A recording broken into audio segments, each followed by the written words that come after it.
I am showing you a quick way to set up your font for your text messages on your Android phone to be much bigger if you are having issues or seeing the small text. So basically, you'll just have to go to settings, go to accessibility, and then find vision enhancements. There is a default text or font there. You can do high contrast or large. So I did use the large print and then hit apply.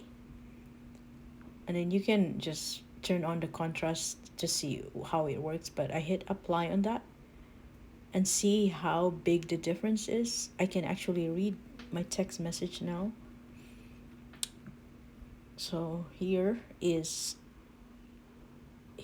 easier to see without my glasses. So that's quick. So again, just is to make your text bigger on your phone.